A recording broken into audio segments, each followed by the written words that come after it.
Welcome in, everybody, to Fantasy Pros. This is the Fantasy Football Podcast. It is me, Joey P, Joe Pisapia, and today we've got a really fun, unique live mock draft. If you're watching on the YouTube, welcome aboard. It's going to be a good time because today we're trying out one of the hottest growing formats, which is tight end premium. That's right, because we got to find a way to make some of these tight ends a little bit more useful than they might be in fantasy and some other formats. And tight end premium has been growing. You'll see it in things like the Scott Fish Bowl. You'll see it in FFPC, which, by the way, we're running this to help you go into some of those things like FFPC. And we've got the Fantasy Pros Championship on there right now. Somebody's going to win $1 million in a tight end premium league. And we're going to try to help you do that here with some of the insights from this draft. You can go and get involved and join that today at fantasypros.com/championship. That's easy to remember. And use that promo code FantasyPros when you do to get $25 off your entry. Again, we've got all kinds of prizes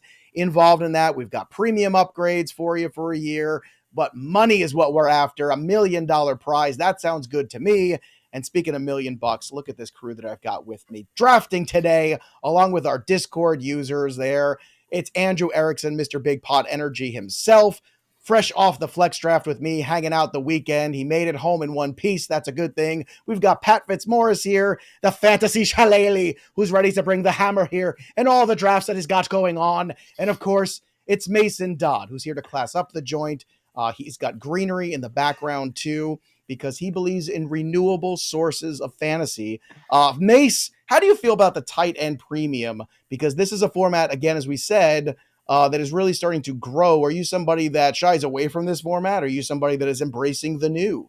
No, I mean, I play in dynasty leagues year round, and every single league I play in is tight end premium, right? I mean, I know a lot of people want to remove the tight end position from their league just because they feel like it doesn't matter. It's a little random. And I'm almost the exact opposite, right? If it doesn't matter, instead of removing it, why didn't you make it matter in the first place? All right, making it matter. Mason Dodd, that I believe is the Fantasy Flock moniker on the YouTube channel, which you should subscribe to because it's great. Mason's on there every single day talking fantasy football. He's running mocks, he's running best balls in season. He's everywhere. He's great. That's why we love him here on the show. So what we have here are the guys all set up. So we have obviously one quarterback, two running backs, three wide receivers, the tight end, which is premium in air quotes once again for you. And of course, we're going to go through drafting with us. Our wonderful listeners, our Discord folks too, as well. They've got great opportunities to go and join. Pat, I know you're big into the Discord. I know I am too. We talk to the people. We answer questions in stages. fantasypros.com/chat. That's where you can go and join that.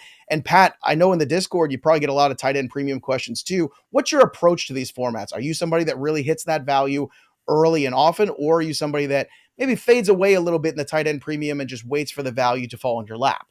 The interesting thing about tight end premium, Joe, is that it does give you a couple different forks in the road that you could take. I mean, you can jump on those tight ends earlier, but what it does is it really has people drafting tight ends earlier, and sometimes that creates value at other positions, maybe moving up guys or moving down guys who you didn't think would be there at a certain spot. And, there are a lot of times I will punt tight end in a tight end premium draft just because of all the value you're getting at other positions. Here's the draft board, how it stands. We have Mars in the 1 spot, Max in the 2 spot. We have someone in Naples, which is where my family is all from, drafting from the 3 spot. So they're going to draft with these kind of Italian hands all day. Wadakis, my buddy Wadakis at 104. Pat's in the 5 spot. Mythic Curry, who is very good, won one of these drafts earlier at 106. The Juggernaut. From Marvel at 107, the Fantasy Flock Network, Mason Dodd representing at 108. Raptors, also a very tough drafter at 109. We've got Juan Nightstand, which is my favorite kind of nightstand. Anywhere I go, I insist that the hotel has a Juan Nightstand. And, of course, the CEO of the Chubb Club, I'm the president, Andrew Erickson over at 11. DVR, who has won more than one of these mocks before, at 66. So these are our big-time premium users making big-time premium moves here. And I want to remind everybody, speaking of premium fun things, we're going to kick things off here. Andrew's going to start the draft. Don't forget about all the fun contests we have because we're giving away free stuff. And we've got a winner of our autographed Christian Kirk jersey, courtesy of bettingpros.com. And that winner is Donnie Keller. Congratulations, Donnie. You're the big winner. Get in touch with us, Donnie Keller, at customer support. Mailbag at fantasypros.com. Again, hit us up with an email, mailbag at fantasypros.com. Give us your mailing address, your proof of subscription to Fantasy Pros YouTube channel, and we'll get that jersey shipped out to you right away. Again, Donnie Keller, congratulations. Christian Kirk, a really good PPR wide receiver. We'll see where he gets drafted today. And since we gave away something, now we got to give away something else. If you want a chance to win a 1-of-1 Ultim Custom Fantasy Championship belt for your league, courtesy of Trophy Smack, the #1 destination for epic fantasy tournament trophies, you need to subscribe to the Fantasy Pros YouTube channel right now. Comment below on this video. That's it. 2 things. Subscribe, comment, you're done, and you could win this ultimate custom belt. It's fantastic. We'll be announcing the winner right here on the channel, so turn on those notifications, click that little bell till it goes ding, so you know when you can claim your prize of that belt. And congratulations again to Donnie Keller, our winner previously. So, Andrew Erickson, have you begun the draft here? Are you ready to rock and roll in this tight end premium? We'll see with the 1-1 pick here. Maybe Kelsey will be the guy to first go off the board. Who knows? It's very possible. In your opinion, Mason, if you have the 1 pick in a tight end premium, is Kelsey the 101? I think you really have to be fluid on what you think your league mates are going to do in the draft, right? Because you're in some drafts where people overreact to getting half a point per reception. Because at the end of the day, it's not going to move the needle dramatically if you're looking at your raw points per game output throughout the entire season. But if everybody else in your league is going to treat it like they need to take Dalton Schultz 4 rounds ahead of ADP, then you might as well just go ahead and take Kelsey. That way you don't have to play the nonsense game in the middle rounds. To me, tight end premium just means you're elevating the guys at the bottom a little bit more. But at the end of the day, the ratio remains the same. Kelsey's still the guy who ratios everybody else by comparison. The relative position value of Travis Kelce, almost 80% better than the rest of the tight end 1 class last year. Again, that's taking all the top 12 tight ends, comparing them to each other. He was 81% more productive.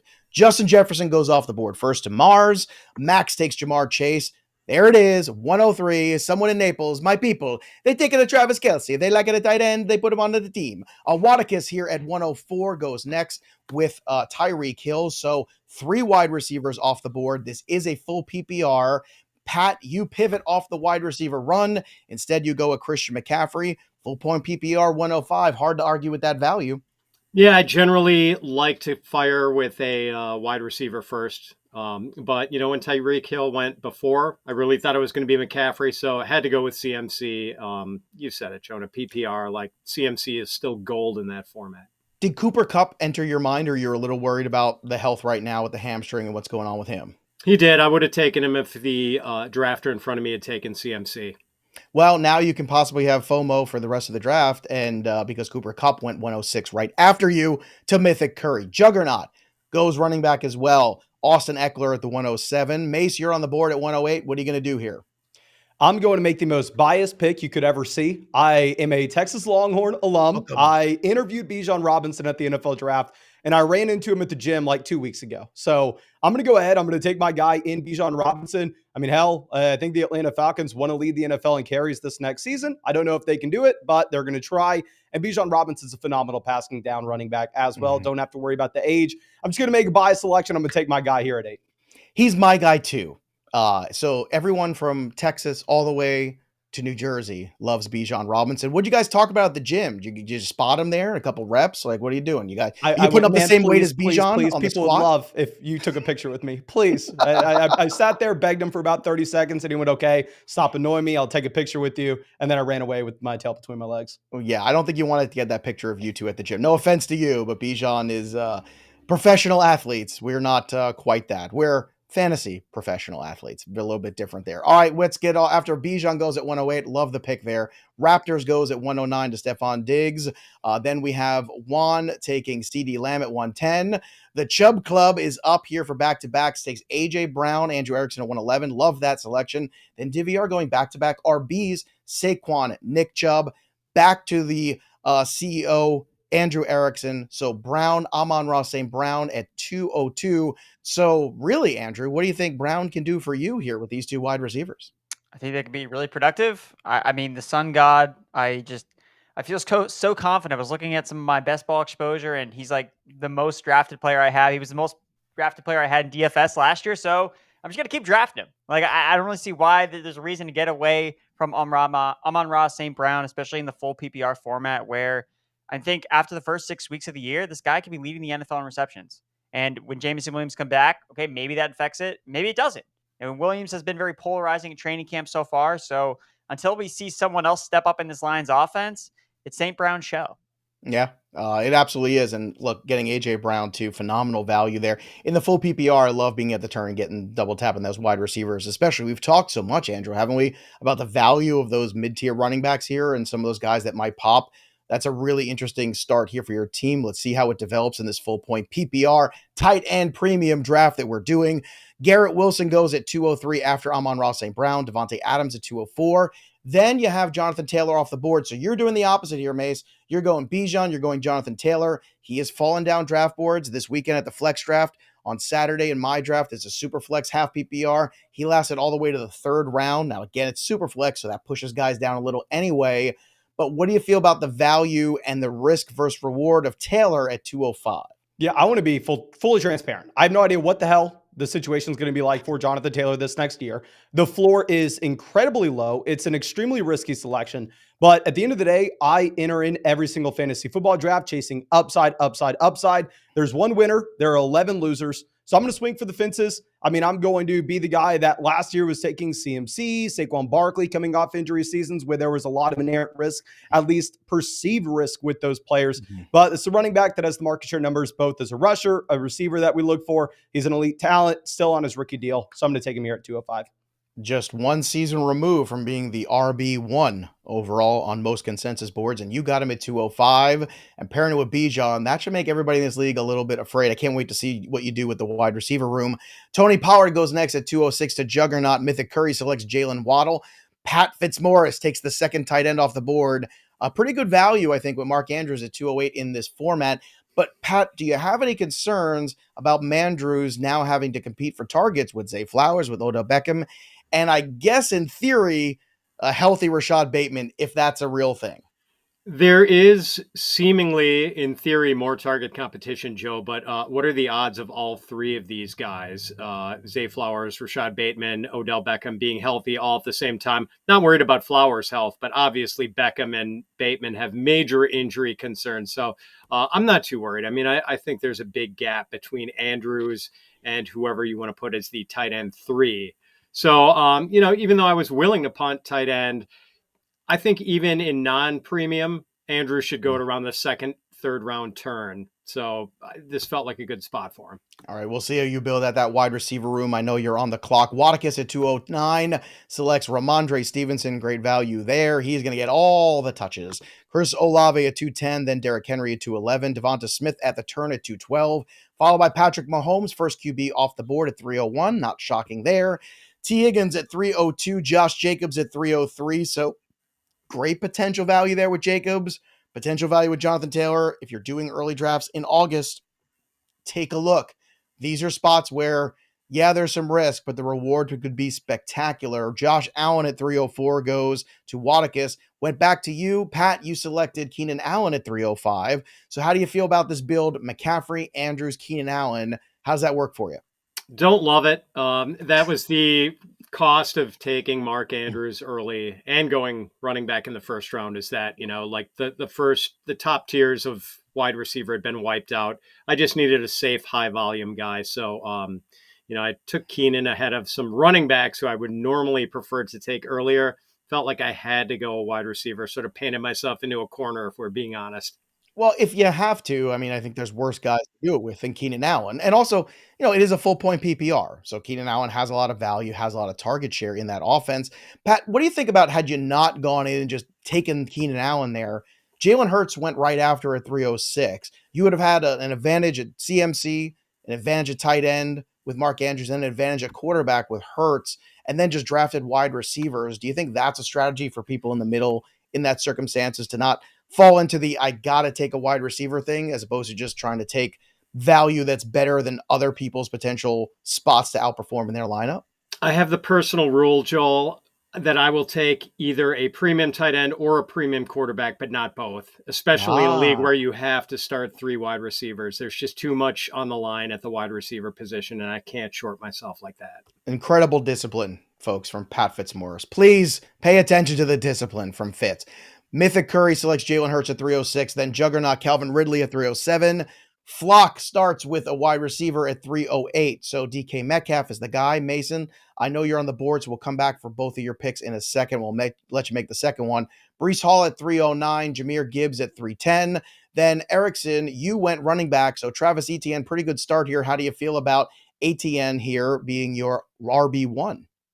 Yeah, I like ETN as a hero RB is kind of the build I'm going for here because I went with a wide receiver with my next pick. So I feel good about his role. Like, is it going to be perfect? Not necessarily, but it's baked into his ADP in end of round 3, beginning of round 4, and he plays on a really good offense. And Doug Peterson was talking about how he could see him rushing for 16 or 1,700 rushing yards because he's an explosive running back. So yeah, is it possible that Tank Bigsby eats into his red zone carries? Yeah, potentially, but that's not going to stop ETN from running touchdowns from outside the 20-yard line, which he showed us last year he's more than capable of doing. So just pushing my chips in on a good running back that was good in his first year in the NFL and hoping that he builds on it in ascending offense in year 2.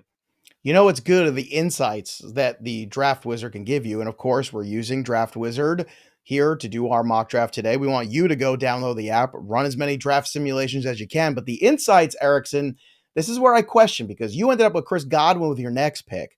I would have looked at those insights and realized that DVR had 2 running backs, probably not going running back again. You could have gotten Jerry Jeudy or Christian Watson, who personally on my board I have higher than Godwin. Do you wish that you had taken one of those guys and then waited to take ATN at 402 instead and ended up with Godwin? No, not really. I mean, Godwin and PPR. I am. I like that's Godwin my way and of saying PPR. I am. I wish you had done that. That's what I'm saying. I mean, I like Godwin and PPR. I think that this Buccaneers thing, they're not going to throw as much. Yeah, of course they're not going to throw as much, but they're still a bad team. So they're still going to throw the ball above average than other teams. And Chris Godwin operates in the slot. Not worried about him. He's 27 years old. He put up back-to-back 1,000-yard seasons, and he tore his ACL in between.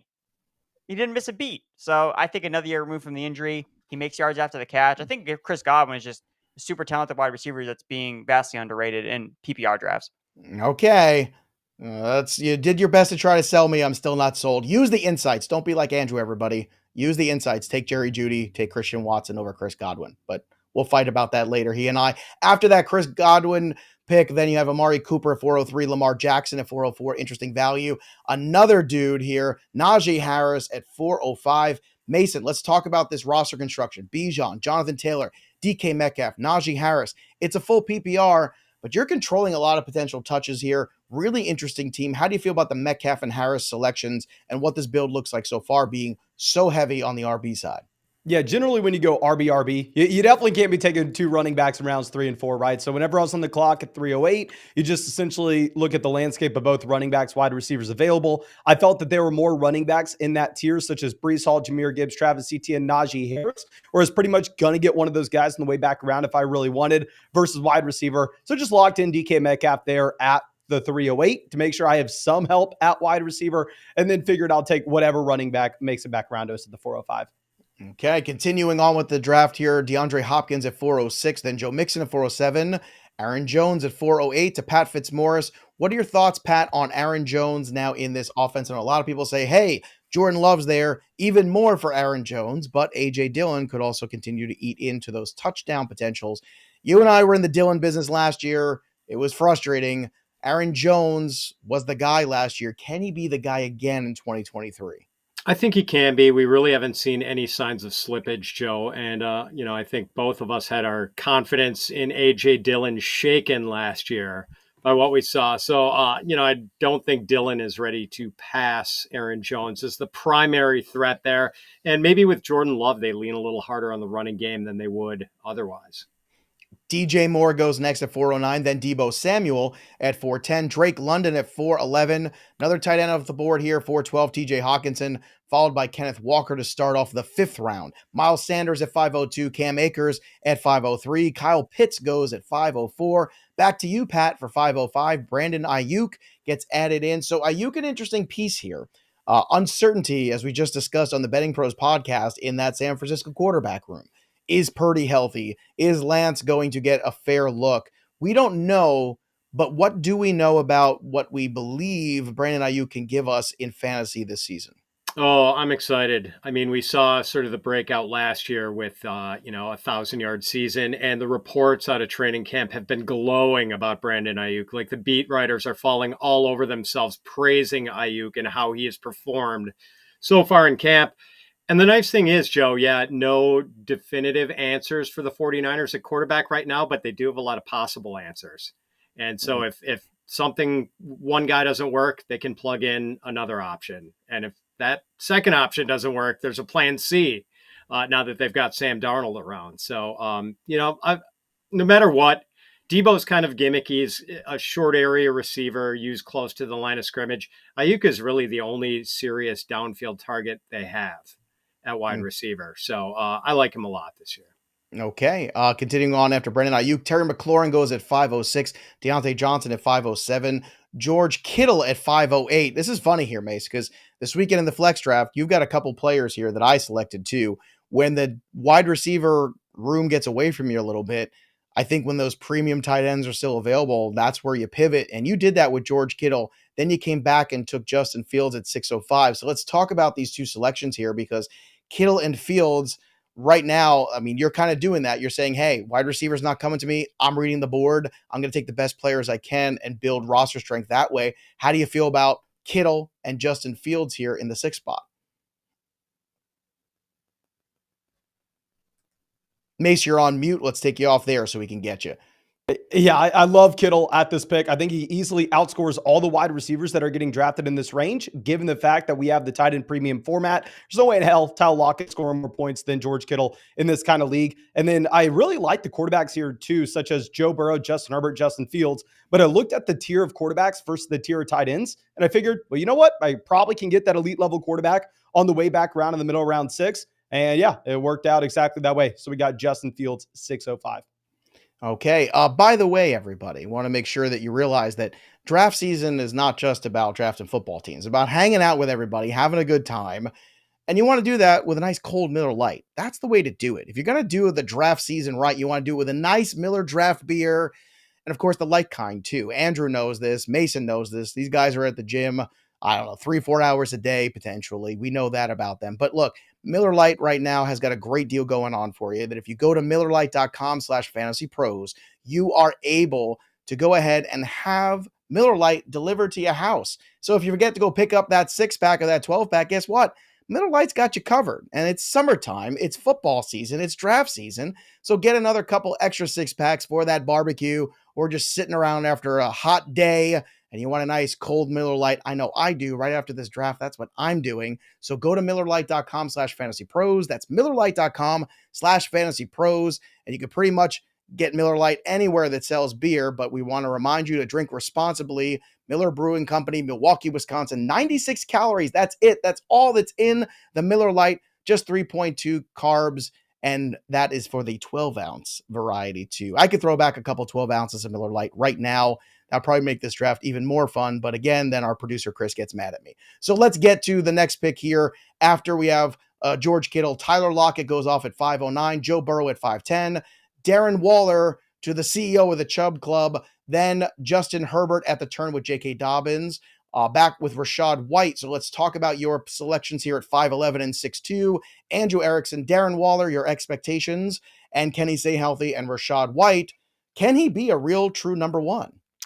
Yes and yes. I mean, Darren Waller, I mean, look, that's the only question with him is if he can stay healthy. And because I took him in this draft, I'm betting that he does stay healthy this year. So I think that he's clearly going to be the number one target for the Giants. And if he's getting 1.5 for every reception he has and he catches 90 balls, like he's going to be up there with wide receiver ones in this scoring format. So I love Darren Waller in normal tight end leagues where they just don't get extra points, and getting him this late, I like a lot in the tight end premium. And then with Rachaad White, look, Rachaad White, round 6. Like, that's my credo this year. It's like, that's running back. That's my favorite running back in this round. He's a guy that showed that he could catch the ball out of the backfield. He's going to be able to catch double offs from Baker Mayfield. And I just think that he's so undervalued. And, you know, he was a day 2 pick as a rookie last year. So I like Rachaad White a lot. Okay, Rachaad White, the selection here. We'll continue to go through the draft board. Alexander Madison at 603. And then we have James Conner at 604. Back to the flock. We talked about Justin Fields, so we'll skip through to Alvin Kamara at 606. Mason, I want to get your tick here tell me about Alvin Kamara, what you think with this 3-game suspension, because really haven't talked about it. It happened over the weekend. What do you think of the value here in the 6th round? I know you passed on it to get Justin Fields, but you already had running back kind of squared away. Do you think this is a good spot here for the Alvin Kamara pick? I think Kamara is fine in a full PPR format. If you look at his target share numbers last year on a points per game basis, he was still closing in on like a 20% team target share. So the receiving down usage is still there. You're just wanting the touchdowns to come back. I will say, if you're comparing him to some of the other running backs that were still on the board, like if I'm looking for running back values, I still probably prefer like Dameon Pierce going in the middle of the 7th round in comparison to Alvin Kamara in the middle of the 6th. Because while I do think Kamara is a fine pick in a full PPR format, we at least have to acknowledge the fact that you have Jamal Williams and Miller there. So, I mean, you are going to be in a crowded backfield. Okay, crowded backfield situations there too. Also kicking the tires on Kareem Hunt. We saw that news today. Keep in mind with that. I don't know what that means. Maybe it's an indictment on Kendre Miller. Earmuffs, Erickson. I know you love Kendre Miller. Michael Pittman at 607 to Mythic Curry. Then Pat, you took Trevor Lawrence at 608. Continuing on, 609, we had David Montgomery, then Marquise Brown, Christian Kirk, who we just gave a jersey away for. Jackson Smith and Jigba at 12, 701, Javonte Williams, another intriguing value on that board. Dallas Goedert at 7-2, followed by Mike Evans, Mike Williams, and then back to Pat again for Dameon Pierce. So Pat, Trevor Lawrence, Dameon Pierce, back-to-back picks here. Let's talk about these guys here. Trevor Lawrence, good quarterback value, and Pierce, again, how does he work now with Singletary in this backfield as well? Does that cause you any fear whatsoever? Well, Lawrence was my last chance to get a top 8 quarterback. And, I like to do that in every draft where I can. I still think Pierce is going to be the guy. I think he's just more talented than Singletary. And really, I mean, we were excited about him based on what we saw last August. And I don't think Pierce did anything to disappoint us or let us down after that exciting August. He just kind of hit the rookie wall late in the season. So I think it's all systems go, and I think he could potentially be a 3-down back for the Texans, even though we know we're going to see some of Devin Singletary. We had a fun question here from the chat. And again, if you're watching us live, you got questions, you can drop them here in the YouTube chat. Don't forget to subscribe to Fantasy Pros and click the bell till it goes ding. Tim Sawyer, good friend of the show, asked about, he feels like he can get more value for his picks in salary cap drafts as opposed to just regular, PPR snake drafts. And basically asking, do we prefer that format? Fitz, for me, I love the salary cap format. I wish we did more of it because I think that's when you really press people's knowledge, when you could say to yourself, all right, everybody's got the same money. Everybody's got the same board. How much do you want to spend and how can you use that budget the best way to create the best roster? Fitz, where do you stand on the salary cap drafts? I know it takes longer, but we all want to draft fantasy football teams. What's the big deal? Just order another case of Miller Lite. Exactly. They're so much fun, and you can get who you want. You're not limited by where you pick in a snake draft. So that's the nice thing. You can go stars and scrubs. You can sort of balance out the risk and get a lot of like middle range players. It's a good time. There are just all sorts of strategies you can employ. Even the nomination strategy is like another layer of, intrigue. 100%. I love to nominate players early that are expensive that I'm off of this year. That's the Joey P strategy. Mythic Curry selects DeAndre Swift at 706, then Evan Ingram at 707. The Fantasy Flockmaster selects George Pickens at 708, then Jahan Dotson at 709, Jordan Addison at 710. Then we have another tight end going off the board to Andrew Erickson, double dipping with Pat Freiermuth, then Isaiah Pacheco, James Cook, Zay Flowers returning at 802. Love the Flowers pick. Love the Freiermuth. These two guys are on my flex team too.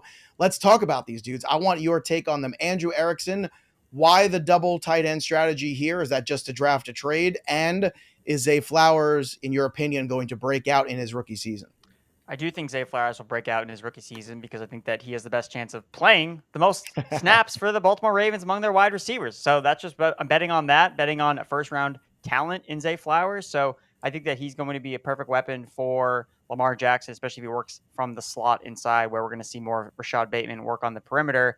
As for Pat Freiermuth, so that's something you have to also consider with the tight end premium is you can start him in your flex if you want to. Like he's going to be scoring. If he's catching 4 or 5 balls a week, like that's going to be matching production of some of these high-end wide receiver 2s, low-end wide receiver 1s. So Pat Freiermuth is kind of that end of that tier of tight ends where okay, like, could this guy actually be a top 5 tight end? Like, you see a scenario where, okay, Freiermuth, he's been really productive over the past 2 years, unlike Kyle Pitts. And, Pat Freiermuth has kind of been in the shadow of Pitts, what we're hoping Pitts can be, when Freiermuth was a highly drafted rookie tight end and immediately hit his first 2 years in the league. So I think that you want to be more aggressive with some of these middling tight ends more, especially with Freiermuth, who I really don't even think is a middling tight end necessarily. I think that he is talented, but he's just kind of forgotten about a little bit compared to the top tier guys. All right, lots of picks flying off the board. After Flowers, Brandon Cooks, then Treylon Burks. And then let's get to some of these picks that Mason's been making. So in the 7th round, you selected George Pickens. In the 8th round, you selected Gabe Davis. So taking shots, these guys aren't necessarily PPR darlings, but there's breakout potential and playmaking potential. Gabe Davis fell short of that last year, Mason. George Pickens, again, just getting introduced to the league. So what are your take on these 2 wide receivers where there is uncertainty, but clearly there's upside as well? Mace, you're muted. Let's take you off there.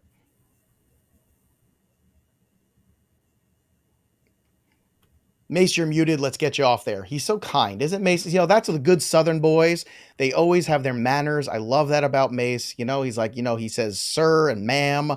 But now that you're off mute, I want you to talk about the upside of those 2 guys, my friend. I am sorry, my man. But don't never apologize for having manners. God knows Erickson's got none. He was at my house all weekend. I mean, there's pillows everywhere. He doesn't make his bed. It's a hot mess. Yeah, well, with Pickens, Gabe Davis, they're both young upside wide receivers under 24 years old. I hated the Gabe Davis price point last year, but honestly, I mean, he went out there and he was an every down player, and the man was a high-end wide receiver 3. If you're going to look at this team, I have no wide receiver help. I need someone that can slide in and give something while still providing some level of upside. So yeah, now we're going to go ahead and take both wide receivers and just hopefully one of them turns into something. Mace, after you took Pickens and Davis, I know I'm skipping ahead, but I know you're on the clock too. So take your other pick, but I want to talk to you about David Njoku because you also doubled up in tight end. Do you see it that same way potentially where you could play David Njoku as a flex? Do you think he could be viable in the tight end premium format as a flex?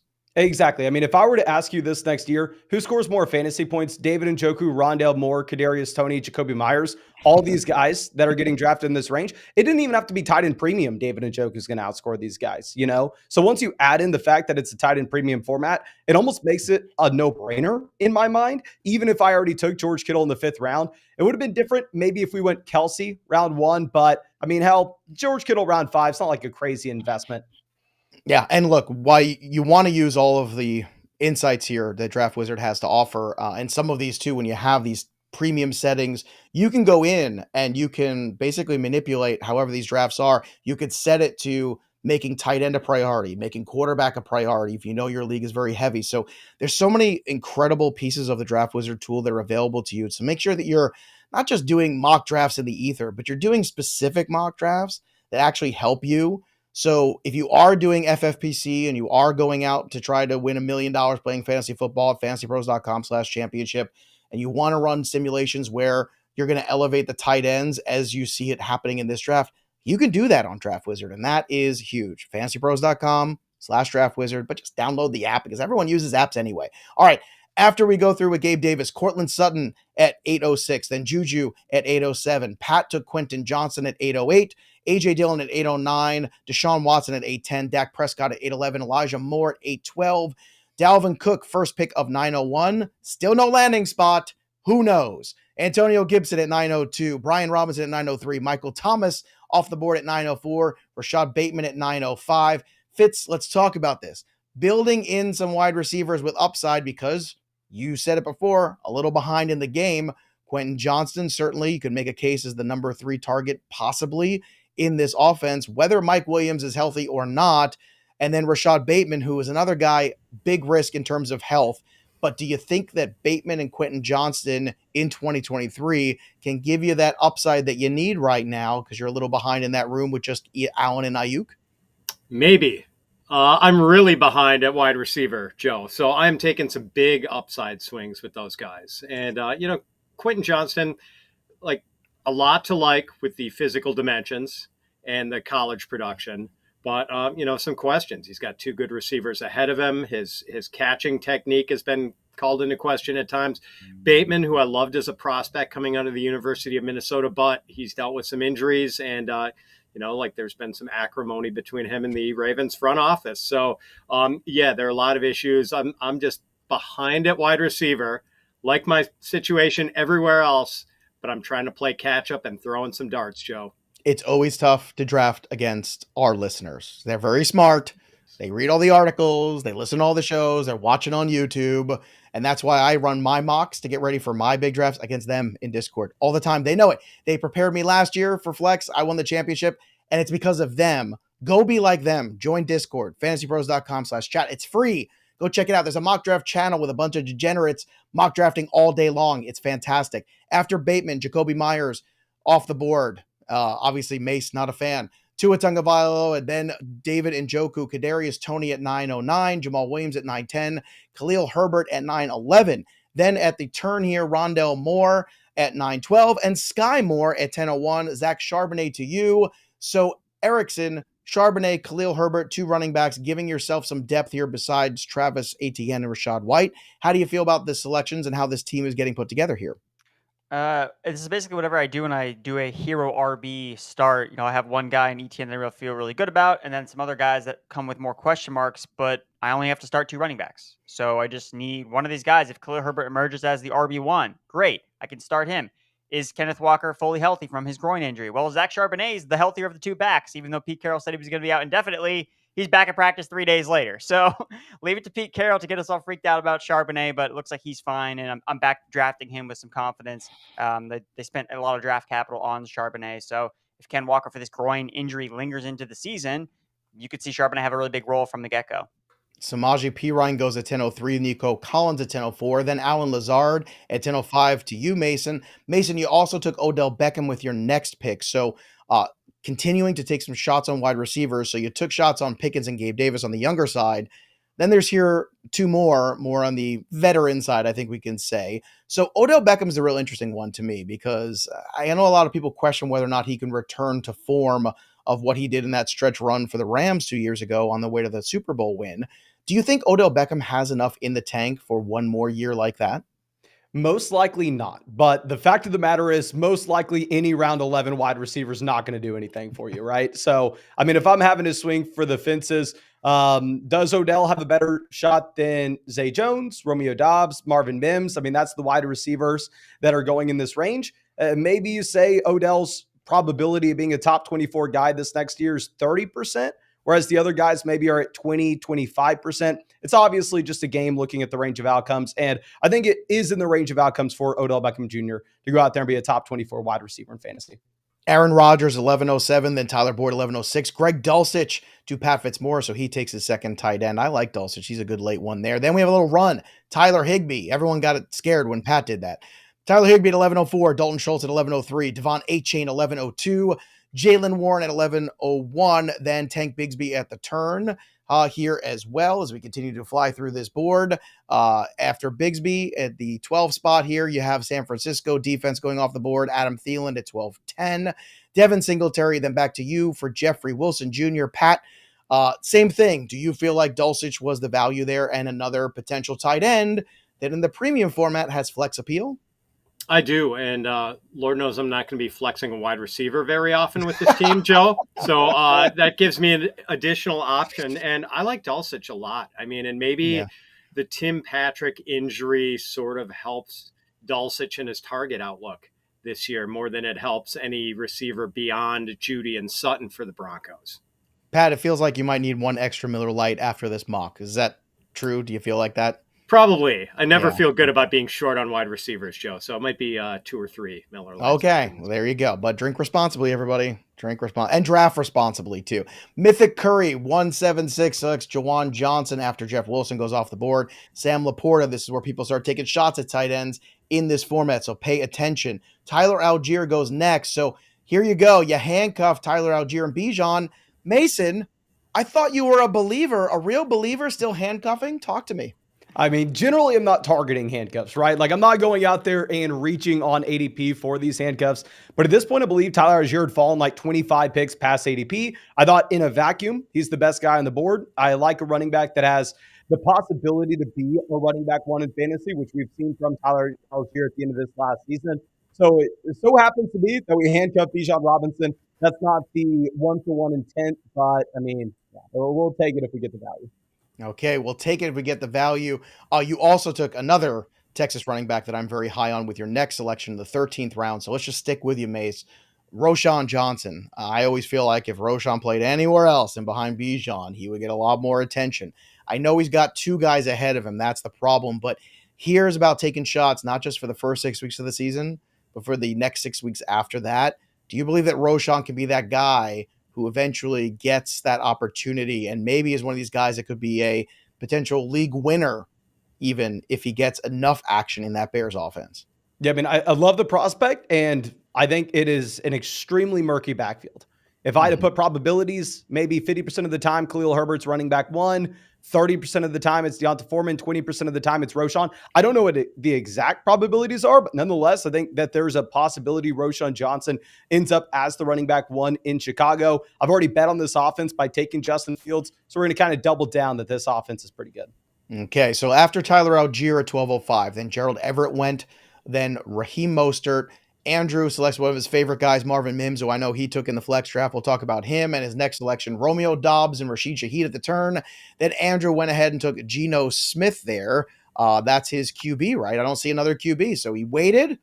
The late QB strategy. How do you feel about that? How do you feel about Marvin Mims? As Pat mentioned, some vacancies now in Denver. Can Mims fill that role? And can Geno repeat 2022 success? Well, first shout out to the draft intel, or the draft logic basically helped me out here. That was telling me, hey, everybody else already has a quarterback. So I think that you can just wait. So I just continue to wait a quarterback, and now I get Geno Smith. 20 games at Seattle started the last 2 years, over 20 fantasy points per game. I got him with one of my last picks. So I feel great about him with a late round quarterback approach. And when it comes to Marvin Mims, I think like his upside a lot. Tim Patrick's no longer part of the offense.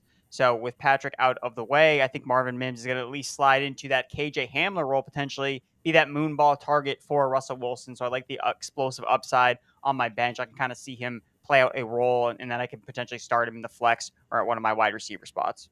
Ezekiel Elliott at 310, Kenneth Gainwell, then Roschon, Gus Edwards, Deonta Foreman. So a lot of running backs off the board, a little run there. Roschon, by the way, going before Foreman. Mace making a statement there. Alec Pierce to Pat at 1305. Then Michael Gallup, Kirk Cousins, Mike Gesicki, Daniel Jones. To begin the 14th round, Hunter Renfrow, KJ Osborne, Donovan Peoples-Jones, then DJ Shark, Jaden Reed, Pierce and Reed. Pat, real quick, two guys, again, you're throwing darts on right at wide receiver. Who do you think possibly has the best outcome between those two guys? Oh, it's probably Reed. I just don't think the Colts are going to be a prolific passing team with Anthony Richardson at quarterback. Even though I really like Richardson, it's not necessarily about his passing upside in year one. But I think Reed is going to slot right into the slot role for the Packers in year one. And man, I like the prospect profile a lot here. I like some of the early reports, and he's in line for a significant target share right off the bat. Jerome Ford at 1407, Isaiah Hodgins 1406, and then Anthony Richardson, aforementioned, to Mace at 1405. So Mace, obviously here you had Justin Fields, and now you had Anthony Richardson too. I love this because if Richardson hits and Fields hits, somebody's coming to you for a trade, don't you think? Yeah, exactly. So if I'm going quarterback two, the last thing I want is someone with an incredibly high floor, like maybe Jared Goff behind an elite offensive line. We know he's going to be a high-end quarterback two, right? That's not really what I'm looking for when I have Justin Fields. If I have Justin Fields, I'm looking for someone that could end up being top 5 in the NFL in rushing production at the quarterback position, which I think Anthony Richardson can be. Okay, and then just to close out the draft here as we look at the board, we'll tell you who won the draft. I know it just completed, but just finishing out the picks, you took the Baltimore Ravens defense as well. Chuba Hubbard went off the board, Jelani Woods, Isaiah Likely, Dallas Cowboys D, then to end the last round, Clyde Edwards-Helaire. You went ahead and took Isaiah Likely, another tight end. I know a lot of people in a lot of circles like Likely here. Sorry for that. I tried to avoid it. I couldn't. Erickson, talk about Isaiah Likely too. I know Mark Andrews is there. A lot of other mouths to feed. Is this just a dart throw potentially, or do you think there's more to it? Well, I mean, I'm looking at a rare tight end handcuff potentially. We saw Likely playing 3 games without Mark Andrews last year, and he was tight end 1. So if Mark Andrews gets hurt, I went from drafting a player with my last pick to now having a top 5 tight end in tight end premium. with my last pick. So it's like, again, going back to the other players that Mason's brought up a lot, like the other players on the board at that time, like who else at that time has top 5 tight end upside in that range? Not a lot of players. So that's why I like betting on Likely. And again, we've talked about this Ravens wide receiver room. There's a lot of question marks. You know who was productive last year when he got to play? Isaiah Likely. There you go. All the defenses went in the last round here. Jacksonville, Pittsburgh, Saints, Ravens, Jets, Pats, Chiefs, Broncos, Bills, Jared Goff, not a defense. He's a quarterback. He's his own man. And then the Eagles to close things out here in this draft. So let's see who the big winner is after all the dust settled in this draft. And Draft Wizard has anointed a winner. And that winner again is DVR. DVR 66. Well done. Now, Pat Fitzmaurice, who just before, when we were talking was really worrying, really sweating. Draft Wizard loved your draft. You were number 2 here, Pat. How do you feel about that? You faded the wide receiver. You went hard at Mark Andrews at tight end, and you came out the better for it. It's a different kind of build for me, Joe, and I'm glad the Draft Wizard approves, but it also has me 10th at wide receiver, which I never feel good about in a 3 wide receiver league. Having to start 3 every week, it's just a little unnerving to have right now Quentin Johnston in a starting spot. Like, I don't feel good about that at all. So, yeah, I like all my other positions, but that lack of strength at wide receiver has me nervous. There's always waiver wire available for you, too. We had Max finish 3rd, Fantasy Flock, our boy Mason Dodd at 4. Looking for the CEO. I'm looking high and low. Andrew's at the bottom here. I told you it's that darn Chris Godwin pick. If you just had listened to the insights earlier, you listened too late, let Draft Wizard help you sync your leagues. fantasypros.com/draft wizard. You don't want to finish last in a mock or a real draft. You don't want to have that happen. But obviously, again, this is tight end premium, so a lot of things go very differently. fantasypros.com/championship if you want to put that knowledge to work for you. I love the insights on the back end here.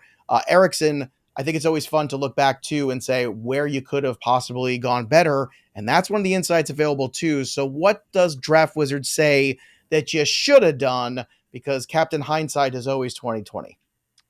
I mean, it was telling me I should have drafted Gerald Everett instead of in a wide receiver later. That probably would have been a better strategy. I mean, the fact that I just went 2 early tight ends, like that's why the Draft Wizard is really kind of hitting me hard here. And I would also agree that I don't think I got some of the better values. Like you bring up the Chris Godwin point, and that's valid. And I think that there's a potential I could have gotten him later because, again, you don't necessarily need to be aggressive drafting a player that has a lot of red flags attached to them. Like the consensus is overall down on the Buccaneers. So like you should never feel like, yeah, I like Chris Godwin, but maybe round 4, that probably was too aggressive to draft him in that range. So yeah, I understand, coming in last here just because I don't think I got a lot of my guys, but probably not at the best prices. So I live with the grade.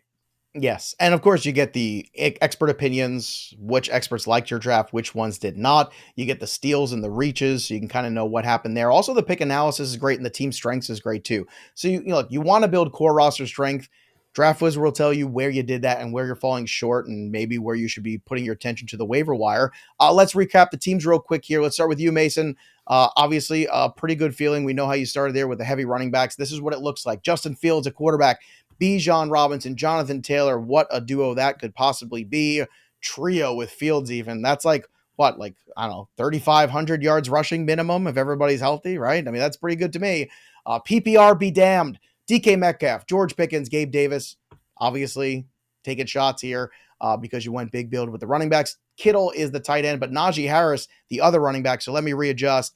4,500 yards. So we're going to get the over-under there, Mace. And then, of course, later on, you took the Ravens defense and Njoku, Lazard, Richardson, Odell, Tyler Algier, Roschon Johnson. How do you feel about this team? Do you think this dog will hunt?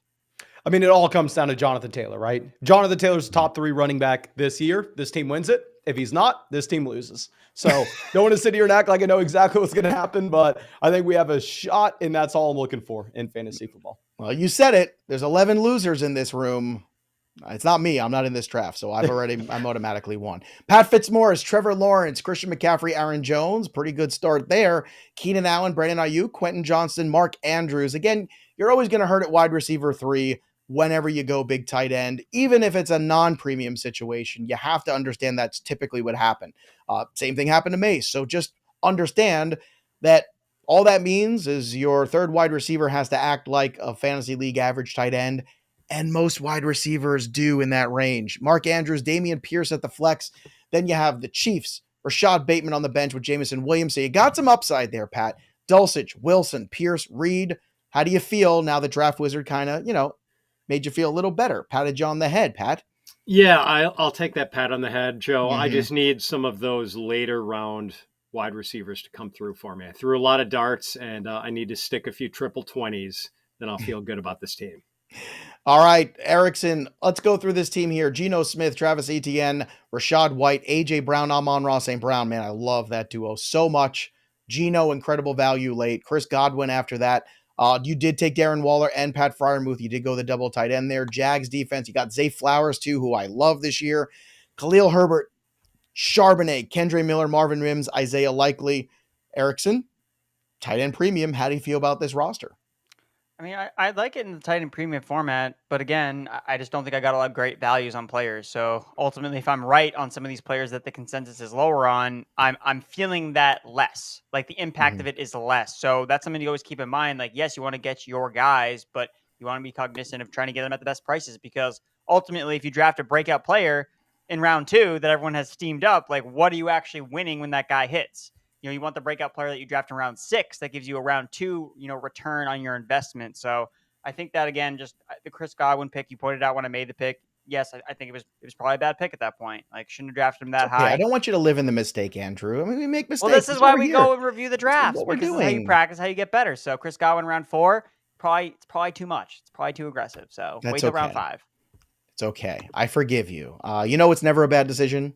Miller Lite. A cold Miller Lite in your hand is always a good decision. Go to MillerLite.com/fantasypros. That's MillerLite.com/fantasypros. You can order and have it delivered today. That's an incredible thing. You can sit around at the fire pit talking about who won the mock draft or the real draft. Again, good times, fantasy football, Miller Lite. They all go hand in hand. So get your Miller Lite and get your football season started on the right way. Another way to do that, too, is subscribe to, of course, the Fantasy Flock, where Mason Dodd on YouTube is just crushing life, crushing everything. An incredible channel there. So much good work. Mason, we want to thank you for your time today, joining us here on the program. Of course, you can check out all of Andrew and Fitz's work at fantasypros.com. They've got incredible collaboration pieces going on right now. They've got all sorts of cool articles up there getting you prepared for your fantasy season. So head over there and read them. They're also doing work on the betting pros side, as am I. So make sure you get that as well. And if you want that Trophy Smack belt, there's only one way to do it. You have to subscribe to the channel, click the bell till it goes ding, drop a comment below. I want to hear from you, YouTube Nation. Who won the draft? Was it DVR? Which roster did you like best? I'm guessing some people will say Mason, because he has a very strong flock following. They don't call it the flock for nothing. But look at that. That magnificent Trophy Smack belt could be yours. All you have to do is drop a comment below and subscribe. Great times there. And put this tight end premium knowledge to work. Go join one of those leagues. And if you really want to take it seriously, go to fantasypros.com/championship. Go use that promo code FantasyPros. Get $25 off that big entry fee. And go put that knowledge to work, because somebody is going to win $1 million there. Don't let it be Andrew Erickson. That's all I ask people. Anybody but Andrew. God forbid. That's any God forbid it's him. That'll do it for us, everybody. But the story of the game goes on for Andrew and Mace and Pat Fitzmaurice, and of course our producers John and Chris behind the 1s and 2s. The story of the game goes on. That'll do it for us. We'll see you next time, kids. Bye. Happy drafting.